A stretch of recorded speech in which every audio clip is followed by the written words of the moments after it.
Hello and welcome to Rotted Reviews. So I was on Discord this morning and I got a message from a patron asking me, "Hey Mike, your scoring system for films. Is there any video that kind of breaks down exactly what it means?" And it occurred to me that no, there's not. I honestly never even thought of it. Um, so I thought that I would go ahead and make this video doing exactly that, as well as play with some new toys that I got. So got some RGB LED panels that I'm just kind of dinking with. If you don't like this aesthetic, chances are it's a one-off anyway, but just playing around, having a little fun. Anywho, so I know that my scoring system for films is kind of unique. I've never seen anybody else employ it. Most people go like 1 to 5 stars, 1 out of 10, things like that. I go 1 out of 100, and I assign it based on 4 unique categories of plot, intent, acting, and technical. I think what I'll do is I'll just kind of, I don't want to have any kind of clickbait and, save everything for the end. So I'll just tell you exactly what it means right now in a very short way. And then I'll expand on it after that if you're actually interested in continuing on with this video and listening to the smooth velvetiness of my buttery voice. So the plot is basically as things are written. It's how well the dialogue comes across. It's how well the plot structure and the story structure is done. It's how well it takes concepts and brings them to life in the narrative sense. If there's any kind of subtext to it, it's how well it tackles that as well. If it's movies that is dissecting the commercialization of society and so forth, it's how well does that integrate into the storyline? Does it distract from the storyline? Is it too heavily focused on the subtext to the point where the rest of the movie suffers as a result, or is it more nuanced than that?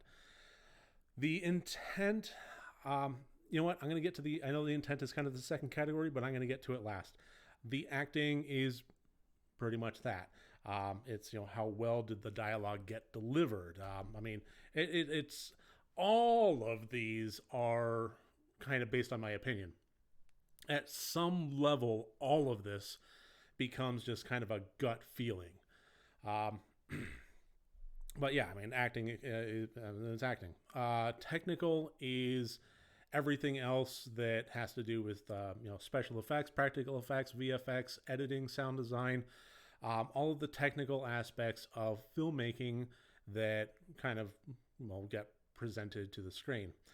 So intent is basically what is the movie trying to accomplish? And that one can be a little bit tricky because it's twofold. One, I have to kind of interpret what the movie is trying to accomplish, and then the score comes down to taking that and establishing how well it actually achieved that goal. So the first part is difficult sometimes. Sometimes it's very, very easy. I like movies that are really straightforward in terms of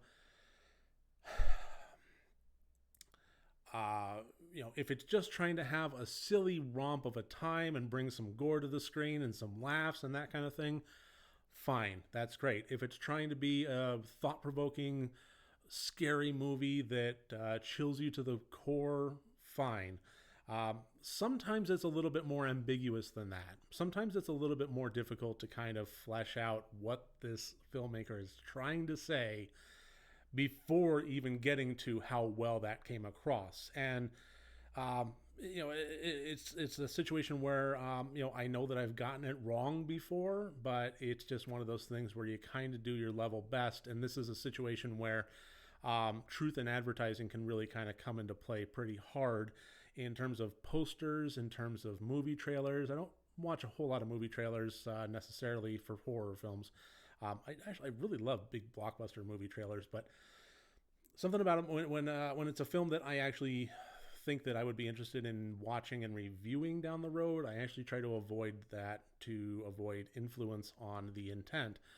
And then it's also kind of the establishing mood that the film sets. The the message that it's getting across in the first 5 or 10 minutes, with the story structure, with the tone, with the color palette, with just the general mood that it's putting out, does all of that with the poster, the trailer, and all of that.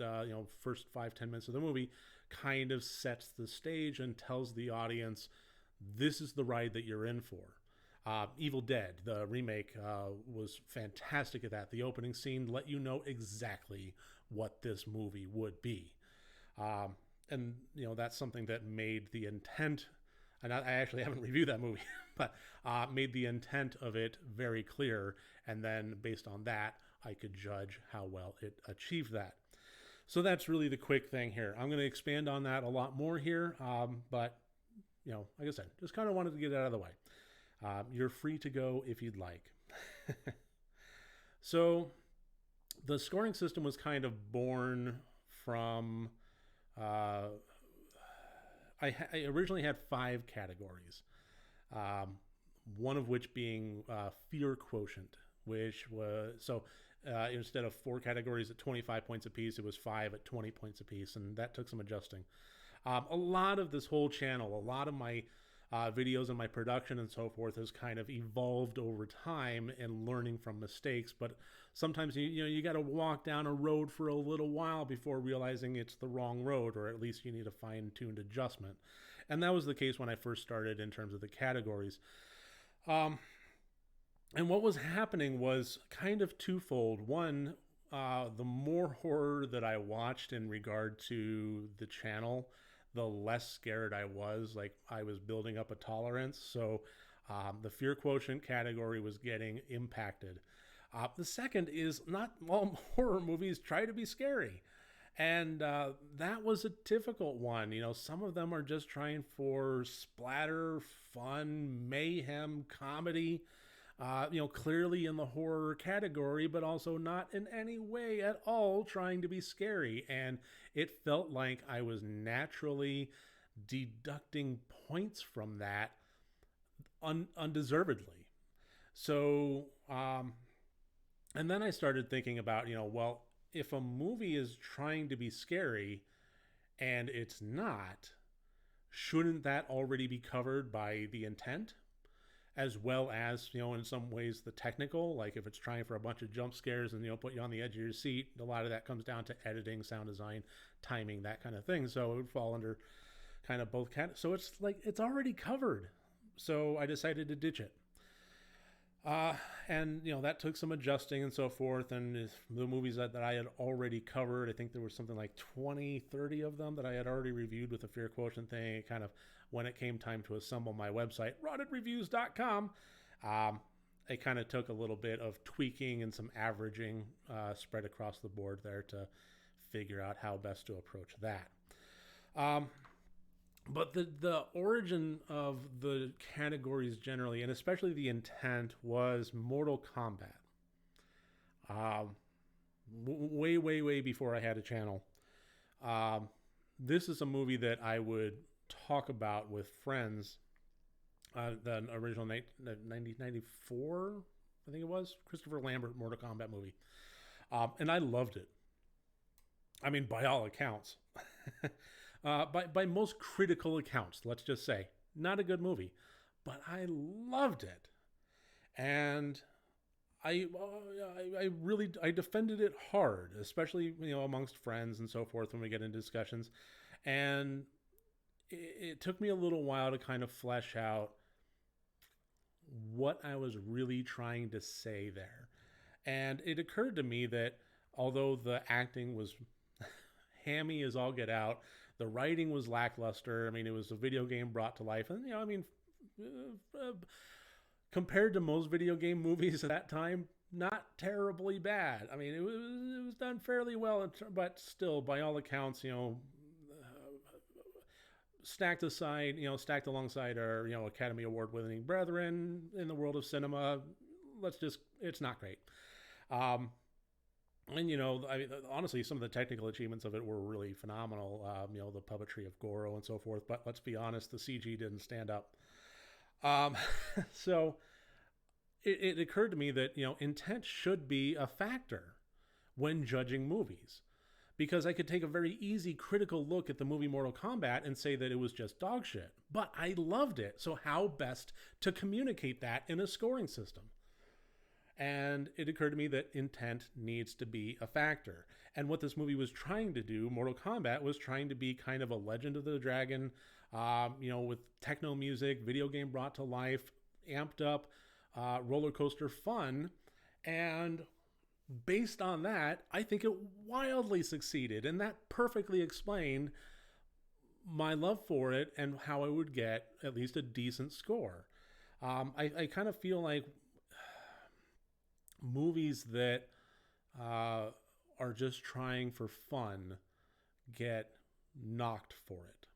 And that was something that I didn't want to do. When I started my channel, I knew that I wanted to, review horror movies, and I kind of felt like they really didn't get a fair shake in the world of critics.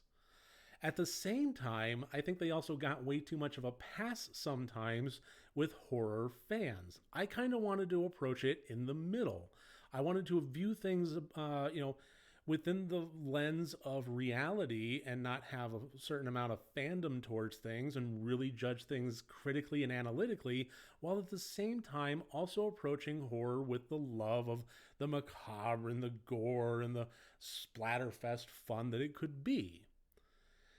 So I think that by establishing the categories as I have, and especially with the intent, I think that I've achieved that. And so, at this point, I am really close to rounding the corner on my 500th movie reviewed. I'm at 480. I actually just did the tally the other day, and I was flabbergasted that I was as close as I was. So after 480 movies reviewed and scored, I think that the categories hold up. With the fear quotient in there, I saw the flaws as we were going along. And after some refinement and some fine tuning, I think that it's been run through its paces, and I think that I've come up with a decent scoring system that can be applied to a wide range, the entire gamut of any movie that I've ever thrown this scoring system at has held up. And a lot of times it's remarkable at how well it actually aligns with like aggregate scores. IMDb, Letterboxd, things like that. I'll come up with a score of like 56 out of 100, go on IMDb and see that it gets a 5.4 out of 10, roughly the same. I think that it works. And that's kind of the real deep dive into the history of it, where it came from, what they really mean. And again, so much of it is just a gut feeling. A lot of times when I make a review video,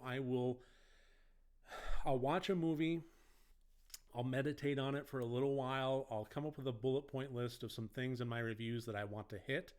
But when it comes time to do the score, it's really just kind of, I've learned to trust my gut. If I think about things too long, it doesn't serve the review very well. So when it comes time to put the score out there, it's usually done while I'm editing the review, not while I've written it. It's after I've thought about it for a while, after I've bullet pointed it for a while, after I've talked about it to the camera for a while. At that point, I kind of feel like I have some clarity that it's time to just punch the numbers in that my gut is telling me for each one. And I've learned to just kind of listen to that. And have I been 100% on it? No, I have not. There are some reviews that I do wish I could revisit. And but that's not really the score. That's more where I was at in my head.